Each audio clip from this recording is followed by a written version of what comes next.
I sometimes get asked if I'll ever include a secondary theme in our woodworking videos. I don't really know. I never really thought about it all that much. It's not really like I have a lot of other material to pull from, and I wouldn't know how to mesh that theme with woodworking. If only I could come up with an idea for a theme that blends really well with a project. I don't know, I can't think of anything for this video, but feel free to leave some comments and drop off some of your ideas. Hey, we're going to have to talk about that hockey fixation in a minute, but to start off with, I've got this dark piece of wenge, some broken hockey sticks, and some pucks to play with. And I've used a ton of the broken hockey sticks for a previous project and made that cool little hockey stick bench. But at my desk in the basement, I've just got this janky little clip-on LED light, and that kind of stinks. So I figured we're going to design a desk lamp made from these hockey sticks. And if I could stick my tongue back in my mouth, I could finish the design. I could use that wood for a nice base on the lamp and use sticks to put it together. Also, a quick shout out again to junior hockey up in Marquette and to our friends in Toronto. Somebody's going to have to explain to me what a marley is. So to start off with on this block, I'm just going to find center. I'm going to cut it round because I want to make the base look a little bit like a hockey puck. And when I finish this dark piece of wenge, it's going to be almost black like a puck.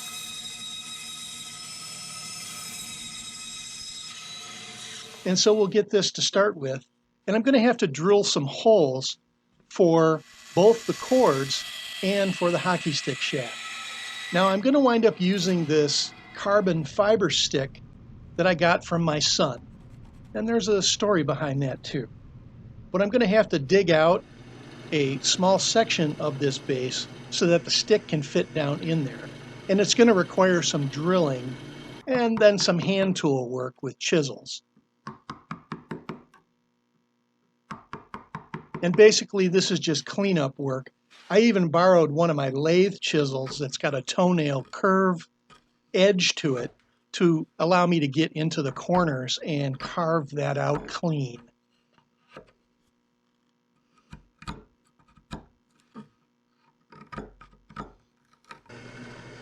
Now on the bottom of this particular base, I want to carve out a pretty decent sized section because this is where the two sets of wires are going to meet.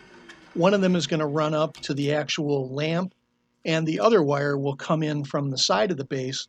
That'll still have the plug attached to it. And you can see through the bottom there, the cord will fit into the round piece that I just cut out of the base. Now this hole will be for the cord that gets plugged into the wall.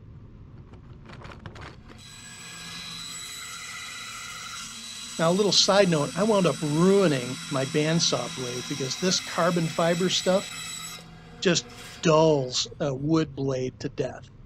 And now I'm just kind of prototyping what it might look like with the puck sort of at the junction. But time out a second, man. So, where did we get all these sticks?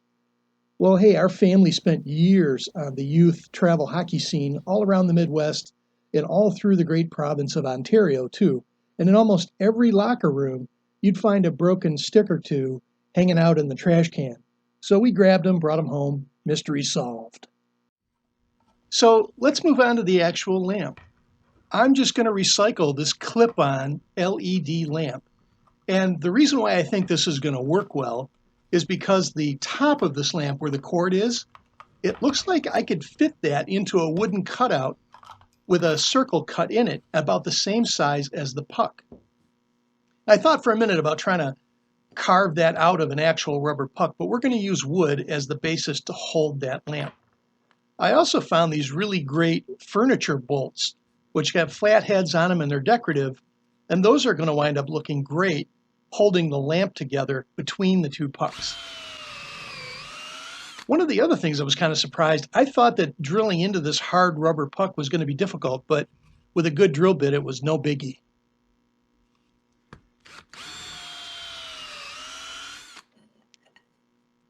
And now with the hockey stick rectangle cut out of my base, I'm going to use what the hockey sticks use to hold the blade onto the shaft. Believe it or not, They're just held in with hot glue.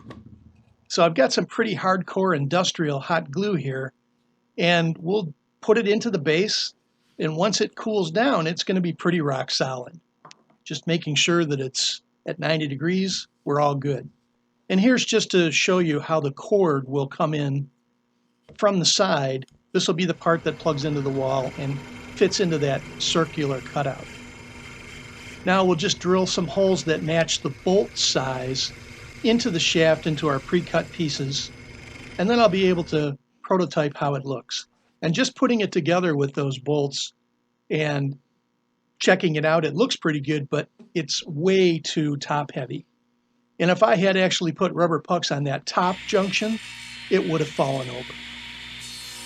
So I'm going to need to add some weight to the base. I would have liked to have left it just the way it was. I like the design, but it needs some more weight to hold the lamp upright. And so I'm going to wind up using this Ipe wood, which is extremely heavy. This piece here is over 2 pounds, and that'll be just what I need to hold the lamp upright.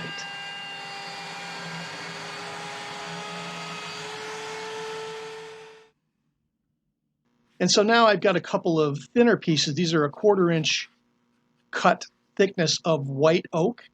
And using some ebony stain, I would have liked to put pucks up there, but because of the weight, these small pieces of white oak will work out really well holding the two sticks together. And so now with one more piece of light wood, I'm going to cut at the same diameter as a hockey puck. This will be the section that holds the actual LED lamp in place. So we'll find center on this guy, and we'll get out the Forstner bits, and we'll cut the hole just a hair bigger than the width of that lamp frame. And also because we want a clean cut, I drilled a pilot hole, and I'm going to use the Forstner bit on both sides of this piece of wood so that we don't tear out any edges.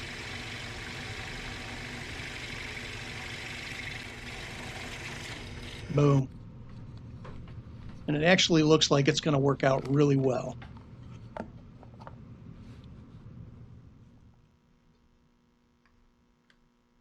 And so now to put this piece in, I'm going to use hot glue as well. And this is a 3/4 inch thick piece of wood, so it's not going to completely fill up the diameter of that shaft, but that's good because I need a little bit of room for the cord to run through. And now I have this stained up with that ebony as well to make it look like a puck. And with plenty of this hot glue around this lamp base, it'll fit in and stay secured. And I'm really not worried about the heat of the lamp being a problem because these are LED lights and it's a little bit warm, but it's not going to be that hot. In fact, as I record this narrative for the video, I have the lamp sitting on my desk and it's been on all day.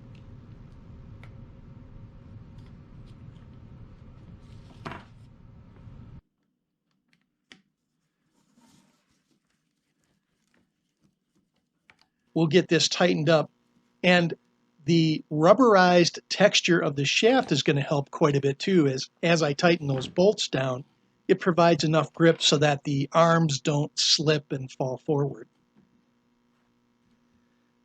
Same thing with the rubberized pucks that we're using. This hard rubber is a good grip on that shaft, and again, it'll prevent the upper armature from falling forward. And you can adjust the tension a little bit so that you can actually move it and change the angle of the lamp as you might need. Now I repurposed a very old extension cord. All I really needed was the plug on the thing. And we'll get that through the small hole on the side, and I'm going to have to then connect these two wires together.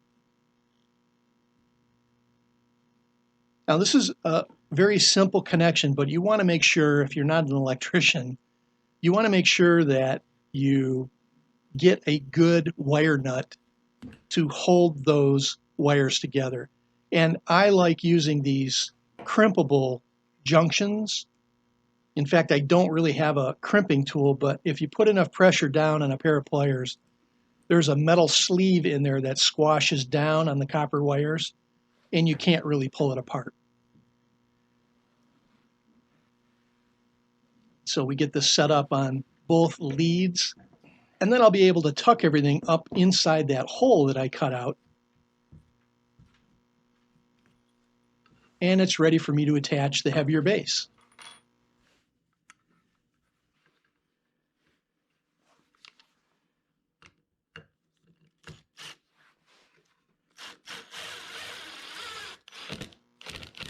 Now these are some pretty heavy duty cabinet screws. I don't think I needed anything this hardcore, but you know, it'll keep it all together and it works out really well. And just to make sure that the power actually works, we're good. It looks really great on my desk, and here's a little bit of a glamour shot.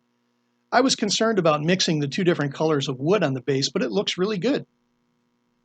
It's stable. I can lift it and adjust the arms without it tipping over. I kept the on and off switch built into that LED lamp, so it's not like I had to worry about wiring up a switch. And the Easton hockey stick, you know, makes it look pretty cool. Now, even though it sits on my desk, I'm pretty sure Matt is going to claim this for his own. But for now, it solves my problem, and I got rid of that stupid little clip-on light. And one more shot to show a little fan appreciation for the home team. They're having a crappy year, but we still love the Wings.